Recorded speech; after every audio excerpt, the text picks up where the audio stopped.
여러분 안녕하십니까. 저는 서울 서구 보호관찰소 강방글 계장이라고 합니다. 만나서 반갑습니다. 네, 여기서 뵈니까 제가 하반기에만 한 3번 얼굴 뵌 분이 한 4-5분 계시는 것 같고요. 그리고 이제 이 강의에 대한 주제는 지난번에 가정폭력 그 강사 양성과정 부분에서 제가 말씀드리고 발표했었던 부분인데, 이제 그 안에서 우리 같이 교육 들으셨던 교육 선생님들이 하시는 말씀이 직접 그러면 앞에서 우리 대상자들한테 어떻게 좀 하는지를 보고 싶다라고 말씀하시는 분들이 좀 계셨어요. 그래서 제가 그 부분에 대한 내용들을 조금 수정을 해서 그 우리 가정폭력 대상자분들이 조금 더 쉽게 좀 접근할 수 있도록 좀 만들어 봤고요. 그래서 혹시나 여기 교육 들으신 분들이 눈에 자꾸 밟히는데 이전에 교육 들으셨던 것들은 모두 다 잊고 오늘 처음 만났다고 생각하시고 교육 잘 들어주셨으면 좋겠습니다. 여러분들, 저희 강의 주제가 공감적인 경청하기와 비폭력 대화라는 부분이거든요. 선생님 혹시 좀 대화하시는 데는 어떠세요? 잘하고 계신가요? 대화 잘하고 계시는 것 같아요, 스스로 생각하실 때? 그런 것 같으면 한번 고개 끄덕끄덕, 아니면 잘 모르겠어요 하시는, 한번 해보시겠어요? 여기서 눈에 다 보여요. 예, 끄덕끄덕 하시는 분들도 계시고, 잘 모르겠어 하시는 분들도 계신데, 이 주제는 참 저도 어려운 것 같아요. 제가 지금 영상 하나를 보여드릴 텐데요. 이 영상을 한번 보시기 전에 주변에 좀 가까운 사람을 떠올려 보셨으면 좋겠어요. 내가 좀 소중하게 생각하는 사람, 그 다음에 내가 의미 있다고 생각하는 사람 한번 떠올려 보시고 영상을 한번 봐주시길 바랍니다.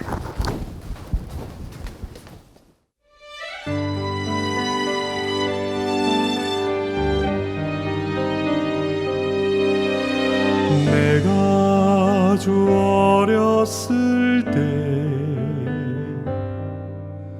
철없이 살아왔었고,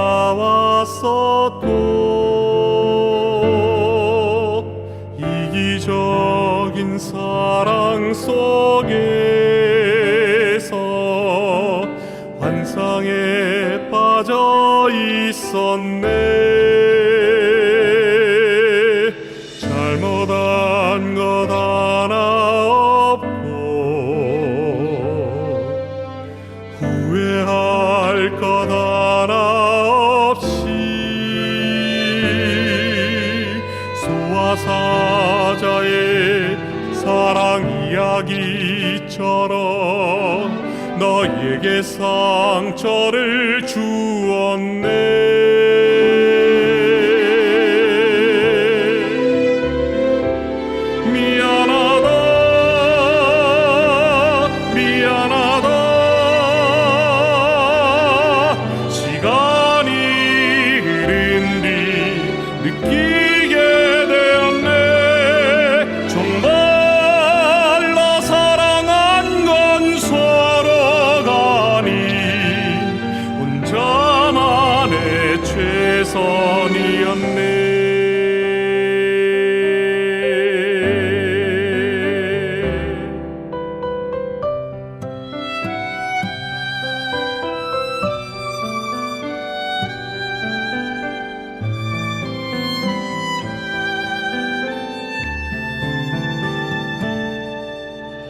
모든 걸 바쳤단 말을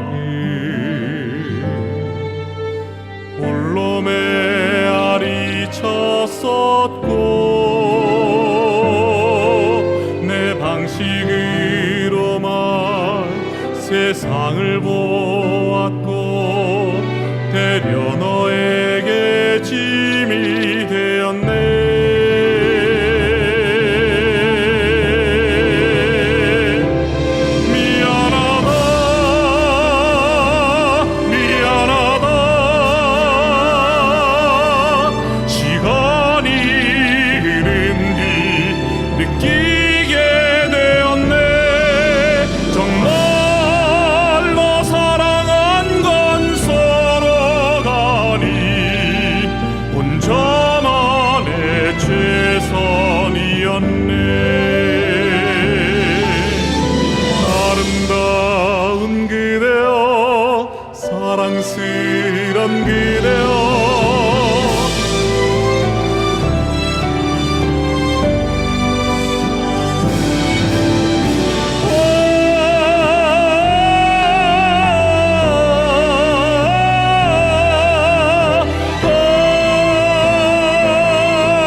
좀 마음이 드셨어요? 보시면서 좀 눈시울이 붉어지시는 분들도 좀 계시고. 우리가 대화할 때 제일 중요한 부분인 것들을 좀 감성적으로 건드려주는 영상이었습니다. 그래서 일단은 먼저 영상을 좀 보여드렸는데요. 제가 오늘 할 내용은요, 그 4가지로 나눠져 있어요. 처음에는 이 교육을 시작하기 전에 의사소통이 어떤 건지에 대해서 한번 쭉 정리를 해보고요.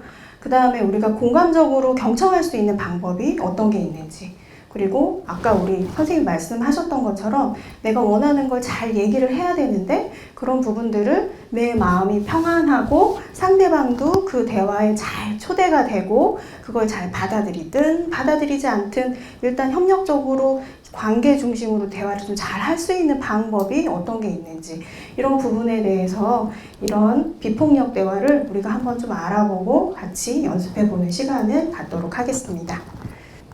자, 의사소통에 대한 이야기가 나왔는데요. 그 의사소통 부분에 대한 것들은 제가 좀 빨리빨리 넘어가도록 할게요. 그래서 이게 원래 60분으로 이제 제가 준비를 했었던 부분이라. 자, 의사소통에 대한 거는 여러분들 많이 아실 거예요. 혼자서 의사소통 할 수 있나요? 없죠. 앞에 상대방이 있어야 돼요. 그쵸?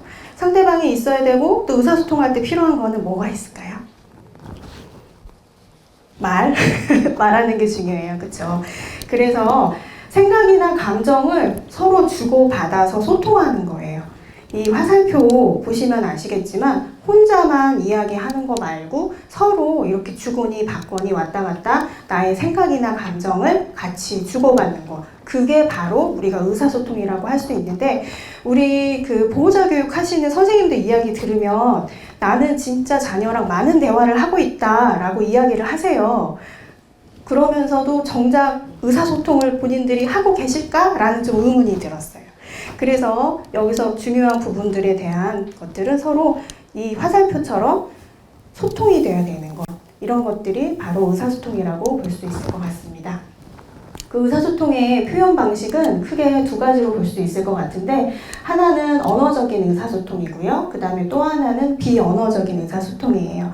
언어적인 의사소통은 말 그대로 우리가 말의 내용이라든지 뭐 의미가 결정되는 그런 의사소통이라고 볼 수가 있고, 비언어적인 의사소통은 뒤에서 좀 다루겠지만 말이 아닌 다른 방법으로 이루어지는 의사소통을 의미를 하죠. 그 버드 휘스텔이라는 사람이 있는데요. 이제 이 사람이 우리가 평상시에 의사소통 방향을 어떤 걸 좀 가장 많이 쓰는지 연구를 해봤는데, 보시면 아시겠지만 이제 언어적인 의사소통보다는 주로 좀 비언어적인 의사소통을 2배 정도 더 많이 사용하는 걸로 좀 나타났어요. 그래서 말이 하는 내용도 중요하지만 상대방과의 관계에 있어서 비언어적인 의사소통도 더 많이 중요한 그런 부분이라는 걸 볼 수가 있겠죠. 자, 그러면 비언어적인 의사소통 수단에 대해서 한번 좀 이야기를 해볼까 합니다. 자, 비언어적인 의사소통은 보시면 뭐 얼굴 표정도 있을 거고요. 그 다음에 목소리 크기라든지 음성이라든지, 그 다음에 눈 맞춤. 여기서 제일 중요한 거는 눈 맞춤인 것 같아요. 그렇죠? 평상시 저는 막 숙제하고 뭐 예를 들어서 뭐 텔레비전을 본다든지 설거지를 한다든지 요리를 한다든지 그러면 이제 아이들이 엄마 나 이거 좀 봐줘, 엄마 이건 어떻게 하는 거야, 누가 무슨 일이 있었는데 이렇게 했어 라고 얘기했을 때 저는 되게 과업 중심이었던 것 같아요. 설거지하면서 그래 무슨 일이 있었어? 그런 설거지만 했었던 걸 좀 많이 봤었던 생각들이 있는데, 중요한 부분들은 그때 잠깐 멈추고 잠깐 눈 맞춤하면서 같이 이야기를 들어주는 거, 그 자체가 바로 공감으로 들어오는 한 가지 초대인 것 같아요. 그래서 눈 맞춤이 또 중요한 부분인 거고요. 접촉에 대한 것들은 우리가 이제 사회적인 거리다, 친밀한 거리다 이런 얘기들 많이 하시잖아요. 나랑 친밀한 거리는 40m 안에, 40cm 안에 들어오는 그런 관계들, 팔짱을 끼면 정말 밀접한 거리죠. 그 다음에 40cm 안에 이렇게 들어오면 정말 정서적으로 가까운 접촉하는 거리란 말이죠.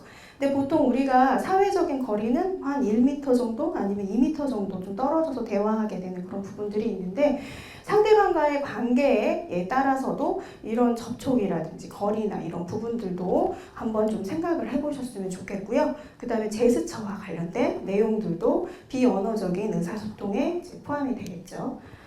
그리고 이제 의사소통 종류를 보시면은 크게 세 가지로 볼 수가 있어요. 먼저 이 수동적인 의사소통을 하는 경향이 있죠. 회사에서 어떻게 보면은 그 위에 있는 상급자랑 대화할 때는 조금 수동적인 의사소통을 사용하는 경우도 있겠죠. 물론 내 주장도 펼치고 싶고, 내 이야기도 하고 싶고, 불평도 하고 싶지만, 아무래도 이제 그 관계가 있다 보니까 이런 부분에 대해서 뭔가 이렇게 강하게 이렇게 펼치거나 이러기가 어려운 부분들도 있겠고, 아니면 성격적으로도 이런 수동적인 의사소통을 하기를 꺼려하는 사람들도 있을 거예요. 속은 많이 속상하고 힘든 부분들이 있겠지만 그냥 그런 거에 대해서 잘 표현하지 않고 그냥 네, 좋아요, 괜찮아요, 뭐 잘 되겠죠, 이런 식으로 수동적인 의사소통을 하는 그런 경향이 있고요. 또 한 가지는 이 조금 어떻게 보면 반대일 수도 있죠. 상대방에 대한 배려가 별로 없는 거예요. 그래서 공격적인 의사소통을 하는 그런 경향이 있는 사람들도 있습니다. 그래서 나의 감정이 중요하고 내가 원하는 게 어떤 게 중요한지 이런 부분에 따라서 그냥 그 방향으로 관계 중심적이 아니라 그 상황에서 관련된 부분에 있어서 공격적인 의사소통을 하는 그런 방식이 있고요. 우리가 지향하는 거는 주장적인 의사소통이에요. 그래서 주장적인 의사소통이라는 거는 상황도 고려해야 되고 관계도 중요하게 생각하고 그 다음에 나의 생각이나 이런 부분들도 중요하고 나의 감정도 되게 중요해요. 그래서 이런 부분들을 같이 아울러서 상대방도 존중하고 나도 존중받고 그래서 우리가 그런 문제들을 효과적으로 잘 해결할 수 있게 도와주는 것, 이런 부분들이 바로 주장적인 의사소통입니다. 그래서 우리가 지금 앞으로 주장적인 의사소통을 좀 배워나갈 거고요. 의사소통의 과정을 보시면은 크게 두 가지로 볼 수 있을 것 같아요. 하나는 일방적인 의사소통. 아까 제가 초반에 얘기했었죠. 대화는 하는데 혼자서 얘기하는 경우. 보시면 이제 술을 막 많이 드시고 오셨던 아빠가 밤에 아이들을 앉혀놓고 2-3시간씩 설교하는 경우들도. 그런 부분들은 되게 일방적인 의사소통이겠죠. 예, 또 하나는 쌍방적인 의사소통은 처음에 우리가 이야기했었던 의사소통. 생각이나 감정을 주고받고 소통하는 것, 이런 부분들을 우리가 쌍방적인 의사소통이라고 볼 수가 있는데, 자, 우리 뭐 다 아시겠죠? 이 쌍방적인 의사소통을 많이 해야 된다. 근데 우리가 그러면 쌍방적인 의사소통을 어떻게 해야 할까에 대한 고민이 이제 생기게 됩니다. 그래서 우리가 효과적인 의사소통을 할 때 좀 피해야 될 부분이 좀 있을 것 같아요. 첫 번째로는 그 비난하는 거. 보통 이야기를 할 때 책임 전가를 좀 많이 하고 너 때문에 그랬어. 왜 이런 일이 터졌어. 막 이러면서 상대방을 비난하는 행동이라든지. 근데 비난을 받으면 그거에 대한 방어적인 자세가 많이 나오겠죠. 그리고 그 다음에 이제 상대방을 막 경멸하는 거. 이 돌대가리야. 이 새대가리야. 뭐 이렇게 얘기하는 거. 그 다음에 또 한 가지는 내가 이렇게 얘기해봤자 뭐 나아질 것도 없고 그래서 그냥 담을 쌓아버리는 거예요. 그래서 이런 부분들이 진정한 의사소통을 이제 방해하게 되는 거죠. 자, 그래서 다시 정리를 하면은 우리 효과적인 의사소통의 방법은 첫 번째로는 효과적인 언어 표현도 필요하고요. 두 번째로는 경청, 잘 들어주는 거, 그것도 중요하고, 그 다음에 세 번째로는 자기에 대해서 잘 표현을 해야 돼요. 자기를 잘 개방해야 되고요. 그 다음에 네 번째는 자기 주장적인 표현 방식, 잘 개방하고 잘 드러나는데 어떻게 잘 표현해서 상대방에 대해서 마음을 내가 알아주기를 원하고 잘 대화할 수 있는지, 이런 부분들이 중요합니다. 그래서 우리가 이 경청과 자기 주장적인 표현 방식에 대한 것들을 같이 다뤄보면 좋을 것 같고요. 자, 공감적인 경청으로 들어왔는데, 자, 경청에 대한 거는 이제 여러분들 좀 아실 거예요. 그래서 말하는 사람의 마음을 온전히 공감해서 소통하며 듣는 거래요. 그 사람의 마음을 온전히 공감해서 소통해서 듣는 거. 이 경청도 이 안에 공감이라는 단어가 들어가 있어요. 자, 그럼 경청을 이 사람이 내 말을 잘 들어주고 있다라고 생각할 때는 이 사람의 비언어적인 표현은 어떤 표현을 보고 이 사람이 내 말을 잘 들어주네 라고 생각을 할까요? 경청의 올바른 자세는 이렇게 표정도 부드럽고 온화하게 시선 접촉하시고 그 다음에 말하는 사람을 향해서 적당히 몸도 기울이고 지금 저는 엄청 긴장이 강한 사람인데 여기 선생님들이 저를 보고 웃어주시고 고개를 끄덕끄덕 해주시니까 아 그래 내가 지금까지는 뭔가 그래도 뭔가 잘 하고 있는 것 같아 라는 좀 마음의 평안을 얻었어요.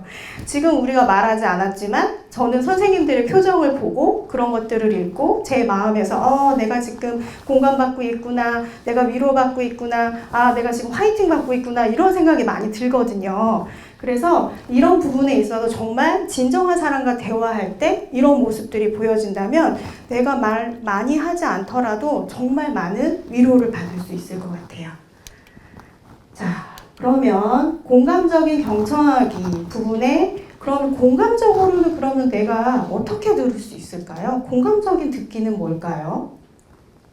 그걸 이야기하기 전에 그러면 공감이라는 건 뭘까요, 여러분?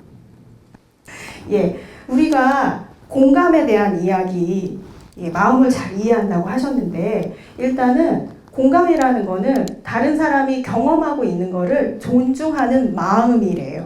제일 중요할 때 공감은 서로 존중을 받고 나도 존중을 해주고 이런 관계가 중요하거든요. 그래서 진정하게 정말 이 사람에 대한 선입견이라든지 아니면 이 사람에 대한 판단 없이 정말 이 사람을 존중하고 들어주는 마음, 그게 바로 공감인 것 같아요. 예전에도 말씀드렸지만 제가 워크숍을 갔을 때 공감의 의미를 설명해 주시는데 그분이 하시는 말씀이 그 사람의 신발을 한번 신어보래요. 상대방이랑 대화하는 사람, 의미 있는 사람의 신발을 신어보래요. 온기가 어떤가요? 따뜻한가요? 차가운가요? 아니면 바닥 표면은 어떤가요? 딱딱한가요? 아니면 땀이 많이 나서 축축한가요? 이런 거를 느껴보고 아니면 신발 밑창이 많이 낡았나요? 신발이 뾰족한가요? 이런 걸 느껴보라는 거죠. 그러면서 그 사람의 신발을 신고 천천히 그 사람의 마음속을 들어가서 걸어보라는 거예요. 그게 진정하게 공감하는 방법이다. 그래서 그 대화를 할 때 우리는 이 사람이랑 말할 때 나 다음에 무슨 얘기 하지? 이렇게 생각하는 경향들이 좀 있어요. 그렇죠? 그런데 중요한 거는 이 사람이 말할 때 잠시 내 생각을 멈추고 이 사람의 신발을 신고 이 사람의 마음속으로 쑥 들어가 주는 거.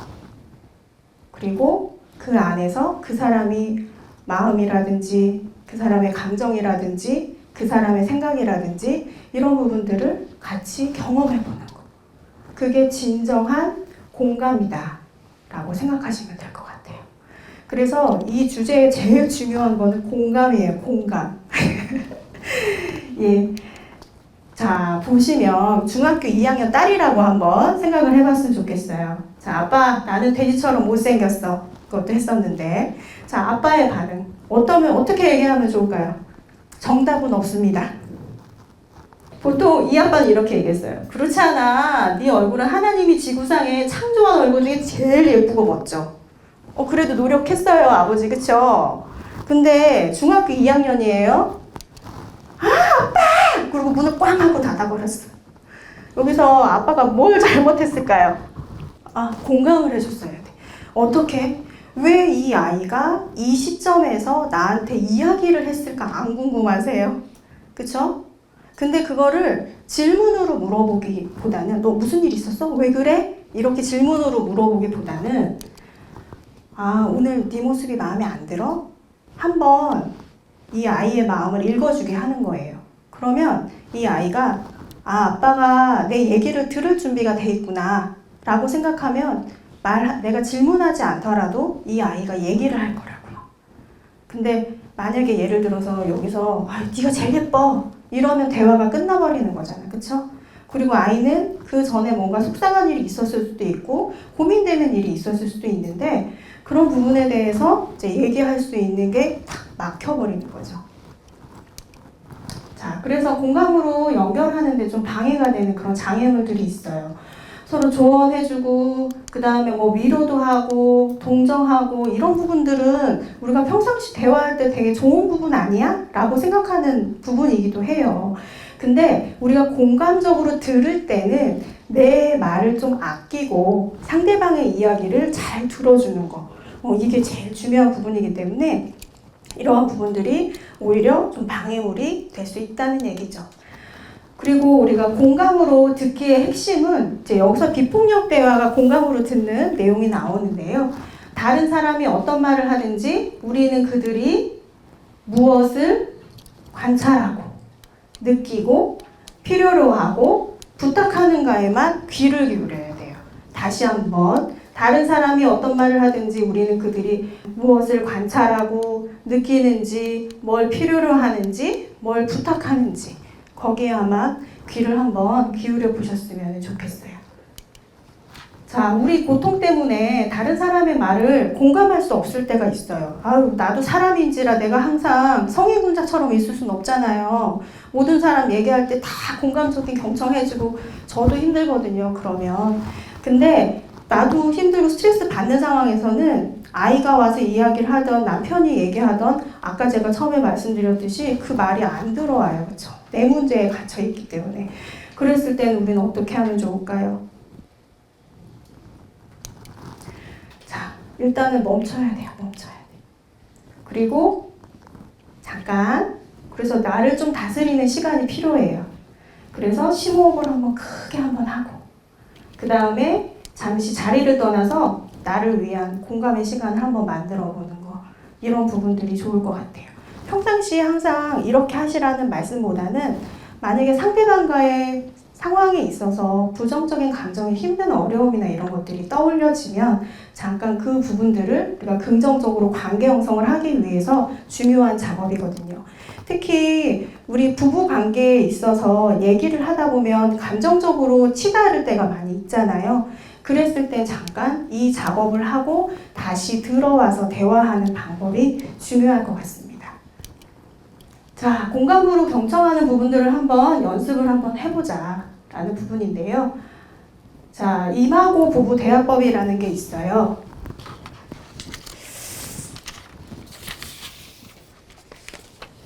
자, 이분이 그 하빌 박사랑 헬렌 박사가 있는데 이 하빌 박사인 분은 미국의 심리학자예요. 그래서 1975년에 이혼을 하셨대요. 근데 학교에서 결혼이랑 그 다음에 그 의사소통과 관련된 부분들을 연구를 하셨던 분이거든요.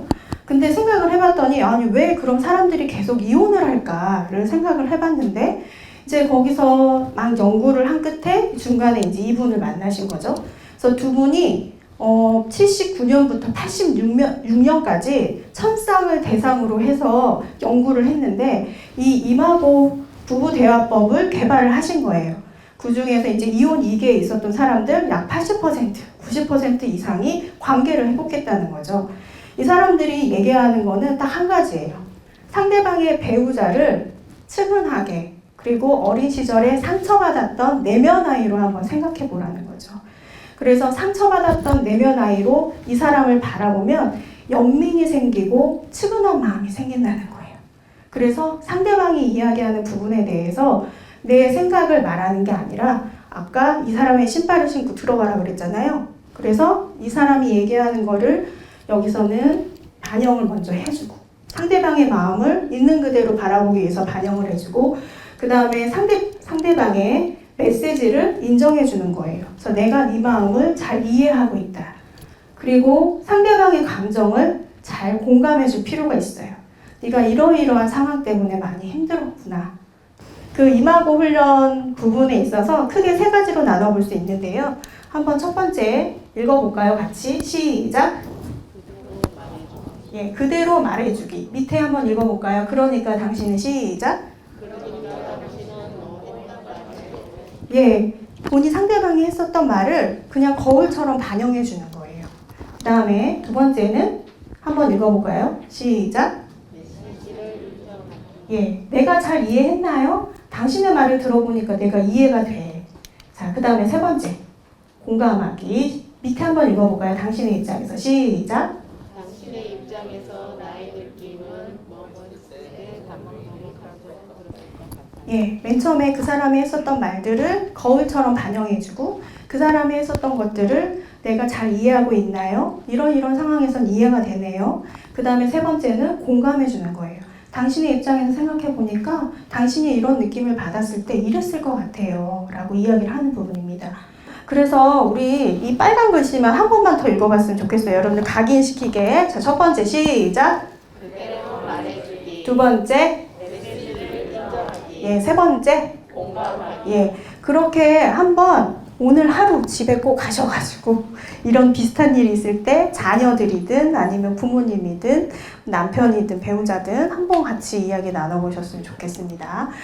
예, 이제 비폭력 대화로 이제 들어가네요. 자, 비폭력 대화는 마샬 로젠버그라는 심리학자가 있었어요, 미국에. 근데 이 사람들, 이 마샬이 생각하건대 사람들은 왜 이렇게 인간성을 잃어가고 점점 이렇게 폭력적이 되고 그리고 되게 공격적일까 이렇게 생각을 하는데 또 어떤 사람들은 그래도 또 삶을 되게 건강하게 잘 살아요. 이런 부분들을 연구를 하면서 비폭력 대화라는 부분들을 도입을 하게 됩니다. 아까 우리 처음에 말씀하셨잖아요. 그래서 내가 힘든 상황, 내가 듣기 너무너무 어려운 스트레스 상황에서도 나의 평정심을 유지하고 나한테 어떤 평안함을 좀 가져다 줄 수 있게 상황을 좀 객관적으로 받아들이고 이 상황 안에 나의 감정과 나의 욕구들이 같이 들어가 있고 이 부분에 대해서 내가 원하는 것을 상대방한테 이야기하는 부분들, 이 안에서 내가 평정심을 잃지 않는 것, 이 자체가 바로 비폭력 대화의 개념이라고 할 수 있습니다. 그래서 중요한 부분들은 존중이 가장 필요한 공감 대화이겠죠. 그리고 나도 상처받지 않고 상대방도 상처를 주지 않게 이야기할 수 있는 대화고요. 그래서 나의 느낌을 알고 필요한 것을 이야기할 수 있는 게 바로 비폭력 대화라고 할 수 있겠습니다. 자, 비폭력 대화에서는 좋고 싫은 게 있어요. 자, 평가나 수단, 생각, 강요는 싫어요. 남 평가하고 어떤 수단으로 아니면 생각하고 강요하는 건 싫은 거고요. 또 하나는 관찰하고 느낌, 욕구, 부탁은 좋아요. 이 두 가지로 나눠져 있는데요. 도대체 이게 무슨 말인지 한번 같이 이야기 나눠보기 전에 자, 비폭력 대화에서는 상징하는 동물이 두 마리가 있는데요. 얘는 자칼이고요. 얘는 기린이에요. 일단은 자칼은 자기 이빨로 공격성을 드러내고 그리고 이빨로 주위를 자기 자신을 보호를 한대요. 그리고 하이에나처럼 사체나 죽은 고기들을 먹고 자란다고 하거든요. 그래서 뭔가 공격성으로 자기를 지키는 동물을 자칼이라고 여기서 표현을 하고 있고요. 그 다음에 기린은 크면은 이 길이가 막 4, 5m 정도 이상 된다고 하네요. 그리고 심장이 17kg이나 된대요. 심장이 엄청 크대요. 그래서 또 머리랑 이 심장의 이 길이 차이가 엄청 많이 나기 때문에 생각으로 말하는 게 아니라 나의 마음으로 상대방이랑 대화하는 거. 그래서 우리가 기린의 대화라고 이야기를 하는 부분들이 거기에 있는 거고요. 그래서 나의 이 심장으로 다른 사람들의 안녕과 다른 사람들에 대한 관심과 사랑을 표현하고 나도 그 나의 심장으로 나에 대한 사랑과 관심을 내가 지키는 거. 이런 부분들을 비폭력 대화라고 이야기를 하고 있습니다. 그래서 여기서는 관찰, 느낌, 욕구, 부탁이 있는데요. 먼저 공감으로도 관찰, 느낌, 욕구, 부탁을 우리가 공감으로 듣고 관찰, 느낌, 욕구, 부탁으로 솔직하게 말하는 거예요. 그래서 이 부분에 대한 내용들은 이 안에 이렇게 좀 적혀 있는데요. 우리가 이거 하나하나 한번 살펴보도록 하겠습니다. 자, 이게 뭘까요? 이거 카메라죠? 네. 자, 카메라는 어떤 상황들을 되게 객관적으로 보여줘요. 그쵸? 여기 나무가 쭉 줄 서져 있고 위에 이파리가 좀 위에 있네. 그리고 여기 길이 있네. 라는 거. 카메라를 찍을 때 우리의 주관적인 판단이나 평가가 들어갈까요? 안 들어가죠. 물론 구도를 찍는 차이는 있겠지만 그 안에는 사실 그 자체예요. 그래서 우리가 대화를 시작을 할 때는 상대방을 평가하는 게 아니라 그냥 있는 그대로의 모습을 읽어주기만 하면 되는 거예요. 자, 그래서 관찰과 평가 이 두 가지가 있는데요. 한번 우리 예를 들어서 한번 얘기를 해봤으면 좋겠습니다. 자, 어떤 남편이 있는데 너무 잠꾸러기예요. 그래서 이 사람이 맨날 이렇게 오후에 이렇게 일어나는 거예요. 그래서 우리 자칼의 귀로 부인이 얘기를 하죠. 아유, 잠자는 귀신이 붙었나 도대체 누구 닮아서 이렇게 게을러? 이렇게 얘기를 하죠. 자, 게으르다는 거는 평가가 들어가 있는 거예요. 자, 잠자다가 일어난 남편 기분이 어떨까요? 기분 상하죠? 예. 그런데 자, 기린의 말로 한번 이거를 표현해 보면 어떻게 될까요? 사진 찍듯이. 자, 이 사람이 오후 3시에 일어났어요. 자, 어떻게 말하면 될까요? 오후 3시에 일어났네? 이렇게 얘기하는 거예요. 자, 아이 방에 들어갔는데 아주 그냥 컵이 책상 위에 막 8개가 막 다 놓여져 있어요. 그래서 집에 막 난장판 같은 느낌인 거예요. 자, 아빠가 들어와가지고 야, 이 집이 돼지우리지 이게 뭐냐? 이렇게 얘기해서 자칼로 평가했어요. 자, 그러면 그걸 관찰로 한번 바꿔볼까요? 예, 컵이 7개나 책상 위에 놓여 있네? 이렇게 얘기하는 거. 자, 그 부분은 내가 잘했냐 잘못했냐 비판하지 않았어요. 그러면 상대방의 기분이 나쁘지 않아요. 그러면 생각이 있는 사람이면 치워야겠다 생각할 수도 있는 거고, 아니면 잠깐 또 엄마가 무슨 얘기를 할지 들어볼 귀가 잠깐 살랑살랑 있는 거잖아요. 그 다음에 이제 두 번째는 느낌인데, 이거는 신호등이에요. 자, 신호등은 초록불, 노란색, 그 다음에 이제 빨간색 이렇게 있는데, 자, 우리 초록색일 때는 우리의 느낌은 어떤 느낌일 때 초록색일까요? 초록색 신호, 딸랑딸랑. 즐거움이라든지, 뭐 마음의 평안함이라든지, 이런 부분들이 있을 때는 초록불일 수 있어요. 자, 그 다음에 우리 노란불일 때는 어떤 기분이 들었을 때 좀 노란불일까요? 저 같은 경우는 약간 좀 불안하거나 이러는 초조해지거나 아니면 걱정스러운 어떤 마음에 있어서 좀 측은함이 좀 든다거나 이제 이럴 수 있을 것 같아요. 자, 그러면 빨간색일 때는 뭐 분노라든지 짜증이라든지 화라든지 이런 게 있을 수 있겠죠. 그래서 자, 느낌을 신호등으로 표현해요. 자, 느낌을 신호등으로 표현한다라는 건 지금 나의 마음이라든지 나의 몸과 마음에 신호가 들어왔다는 거예요. 그래서 만약에 초록색 신호등이 들어왔다. 그러면 내가 원하는 것들이 지금 잘 충족되고 있구나 라고 생각할 때는 초록불이 들어올 수 있고, 아니면 빨간불이 들어왔을 때는 내 마음에 뭔가가 지금 잘 이루어지고 있지 않구나 라는 그 생각 때문에 이제 빨간색 신호등이 들어오는 거죠. 그래서 지금 방금 말씀드렸던 신호등은 지금 내 마음 상태를 감지하는 도구입니다. 그런 것을 우리가 알아차림이라고 이야기를 하잖아요. 상대방과의 관계에 있어서 이 알아차림이 상당히 또 중요한 부분이기도 하죠. 그래서 이 부분에 대해서도 생각과 느낌을 한번 구분해서 이야기를 좀 나눠봤으면 좋겠어요. 자, 생각은 무시당했다는 그런 생각이 들었을 때, 자, 이 부분이 상대방이랑 대화를 했어. 근데 내가 무시당한 그런 생각이 들었어. 근데 내가 무시당했다는 생각이 든다라는 거는 이 생각과 느낌이 어떻게 좀 섞여 있을 수도 있고, 아니면 생각을 상대방한테 전가하는 부분이기 때문에 이거를 느낌으로 한번 바꿔보면, 누구가 아는 척을 하지 않아서 서운했어.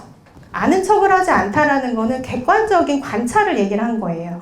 그래서 이 느낌도 얘기를 했을 때 생각은 접어두고 객관적인 관찰로 표현한 것을 먼저 얘기하고, 그 다음에 내 감정을 서운하다라는 걸로 느낌을 표현하면 좋을 것 같아요. 이 생각이 우리가 잠시 접어둔다라는 거는 생각 속에 들어가 있으면 내 느낌이나 이런 부분들을 잘 캐치하지 못하고 자꾸 생각 안에서만 맴돌기 때문에 이런 생각을 잠시 접어두고 이 느낌을 얘기하기 위해서 말씀을 드리는 겁니다. 자, 그 다음에 비폭력 대화를 보시면 욕구 부분이 있는데, 우리 모든 사람들은 다 욕구가 있어요. 그렇죠? 편안함을 또 갖고 싶기도 하고, 성취에 대한 욕구도 있을 거고, 인정받고 싶은 욕구도 있을 거고, 다양한 욕구가 있는데, 그 욕구는 바로 이 빙산의 아주 큰 덩어리이고요. 그 다음에 위에 느낌은 이 욕구가 살짝 충족이 되어 있을 때 이런 것들이 느낌으로도 나올 수 있는 거예요. 자, 이 욕구 부분들은 사람이 살아온 배경이라든지 문화라든지 이런 것들이 다르기 때문에 다양한 수단과 방법으로 내가 원하는 욕구가 다를 수도 있어요. 그렇죠? 어떤 사람은 잠잘 때 평안함을 느끼기도 하고, 그 다음에 또 여기서 만약에 재미나 놀이 하는 부분에 있어서는 다양한 방법들이 있어요. 근데 똑같이 재미나 놀이를 추구를 해도 어떤 사람은 게임 싫어할 수도 있고요. 아니면 어떤 사람은 운동만 좋아할 수도 있고요. 어떤 사람은 여행 가는 거 좋아할 수도 있어요. 자, 예를 들어서 한번 살펴보도록 하겠습니다. 친구랑 같이 여행 약속을 잡았어요. 근데 갑자기 친구가 전화가 와서 누구야 미안해, 내가 주말에 일이 있어가지고 여행 취소해야 될 것 같아. 라고 얘기했어요. 근데 이 친구는 그 전화를 끊고 나서 짜증이 확 올라왔어요. 어떤 욕구 때문일까요? 여기서 말했듯이 나는 여행 계획도 세우고 재미있고 재밌게 놀고 싶은 요구가 있었는데 친구가 그 여행 캔슬됐다 그래서 그것 때문에 속상했었던 거예요.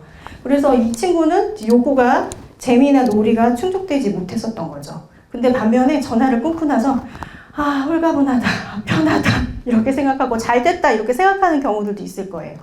그거는 이 친구가 예를 들어서 여태까지 너무 열심히 주말 전까지 일을 열심히 해서 너무 피곤한 상태였는데 친구가 갑자기 이제 약속을 캔슬을 하니까 그 부분에 대해서는 평안함에 대한 좀 편안하게 쉬고 싶은 휴식에 대한 그런 요구가 있었기 때문에 오히려 잘 됐다라고 생각할 수 있는 거거든요.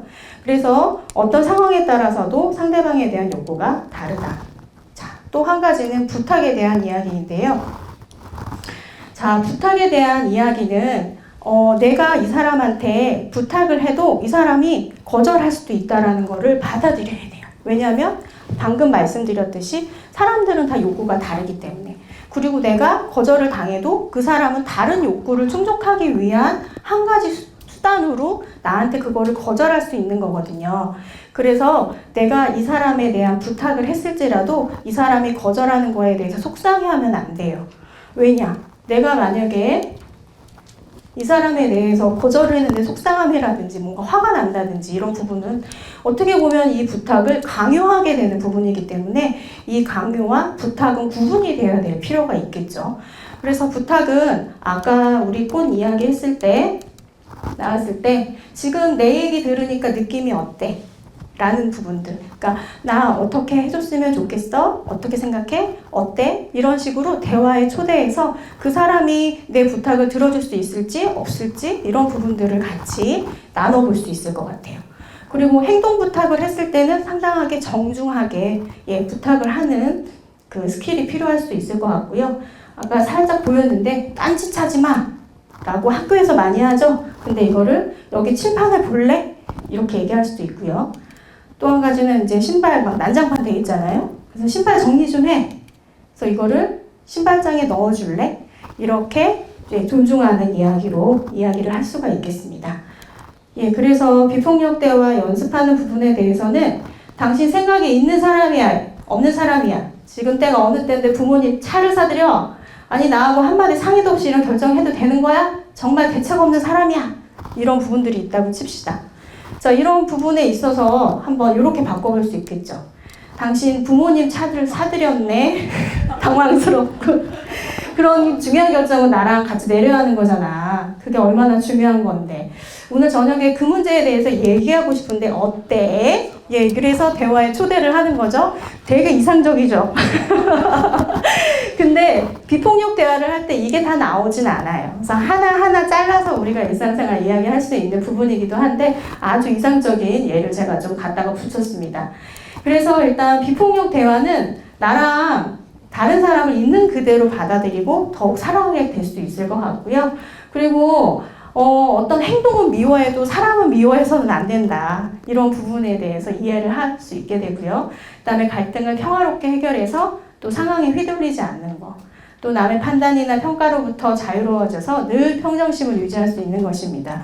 귀한 시간에 이렇게 얘기 잘 들어주셔서 감사합니다. 이것으로 발표를 마치도록 하겠습니다.